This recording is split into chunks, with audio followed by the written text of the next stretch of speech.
কিরে কাজ ঠিক মতো করতেছ তো? হ্যাঁ মহাজন, কাজ ঠিক মতো করতাছি। আচ্ছা কুরবানি তো বললো, এবার কি দে বাড়ি যাবি? অবশ্যই এবার তুই বাড়িতে যাইতে হইব। আচ্ছা যাইস, কুরবানির পরে যাইস। আমি গরু কিনছি, কুরবানি দেবো, কাটটা কুটটা একবারে গোস্ত নেওয়া যাবি, বেটা ফ্যামিলি নিয়ে খাইতে পারবি। না মহাজন, আমার গ্রামে যাওয়া লাগবো, আমার বড় ভাই এবার কুরবানি দিব, আমার বাড়িতে অনেক কাজ আছে। আচ্ছা ঠিক আছে, তুই বাড়ি যাইস। আপনিও কি ঈদে আপনার গ্রামের বাড়ি যাবেন নাকি? যাবো না মানে? আমার শরীরটা তো এখানে পড়ি আছে, আমার মনটা তো বাড়িতে গেছে।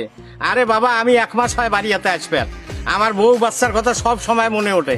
এটা কেমন হইব কন? আপনিও বাড়ি যাবেন, ও বাড়ি যাইব, এটা কি হইব? আমার কাজগুলো সব করে থাকবো না? আমাকে যাইতেই হবে বাবা। আচ্ছা ঠিক আছে বাবা, আপনারা যায়েন, সমস্যা নাই। না, আমার কাজগুলো শেষ করে দিয়ে তারপরে যায়েন। ঠিক আছে মহাজন। আপনারা ভালো করে কাজ করেন, আমি কিন্তু আয়া দেখবো কি কাজ করতেছেন। ঠিক আছে, কাজ করেন।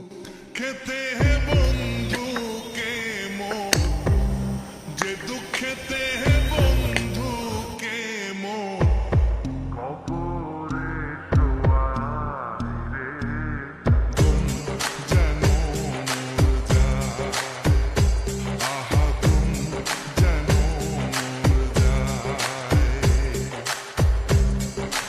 দুনিয়া মালিক খোদা কি পালু রে এটা? আমার তো মনে হয় গুপ্তধন। আহো। গুপ্তধন হলে তো এবার আমরা অনেক বড় লোক হয়ে যাবো। আমার তো মনে হইতাছে আমগো কপাল খুলে গেছে। যাই হোক, এই বিষয়টা কারো কইন না, ঠিক আছে? মহাজন যদি জানে তাইলে আমগো কাছ থেকে এটা রাইগা দিব। খাওয়া দাওয়ার সময় হয়েছে, চলেন আমরা যা খাওয়া দাওয়া করি। এর ভিতরে যেটা জেরি পামু, আপনার অর্ধেক আমার অর্ধেক, চলেন। আমার বহুদিনের স্বপ্ন ছিল আমি একটা স্বপ্নের বাড়ি বানাবো। এইবার বুঝি আমার স্বপ্নটা পূরণ হবে রে। আমারও একটা স্বপ্ন আছে কাকা, বুঝছেন? আমি 3 ক্যামেরাওয়ালা একটা মোবাইল কিনুম, তারপরে R15 কিনুম, তারপরে একটা ফ্ল্যাট কিনুম। এবার আমার সব স্বপ্ন পূরণ হয়ে যাব। যাই হোক, এই কামলা টামলার দন যাবো না, ঠিক আছে? মহাজন আইলে মহাজনরা কয়ে দিব, আমরা আর আজকে থেকে কাম করবো না। আচ্ছা ঠিক আছে। কি আপনাকে খাওয়া দাওয়া হয় নাই? খাওয়া দাওয়া হলে কাজ ধরেন। কেবল খাওয়া দাওয়া শেষ করলাম, একটা বিড়ি খেয়া নেই। আর মহাজন, আপনার লগে কথা আছে। আচ্ছা কি কথা?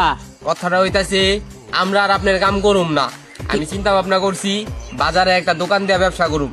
ব্যবসা দিবা, টাকা পাইবা কই? আপনি কি ভাবছেন আমার টাকা নাই? আমার অনেক টাকা আছে। আমার দাদা জমিদার ছিল, আমি তো জানতাম না, কেবল জানলাম। আমরা আর আপনার কাম করবো না। আমিও করবো না। ফকির নির্বুলামি একা, সারা জীবন খাইলে আমার এনে কামলা দিয়া, আজকে গো তোমার বাপ দাদা 14 পুরুষ জমিদার না? আচ্ছা ঠিক আছে, কামলার অভাব আছে দেশে নাকি? তুমি না করলে আরেকজন কামলা করবো। তুমি আমার চোখের সামনে তো সরো।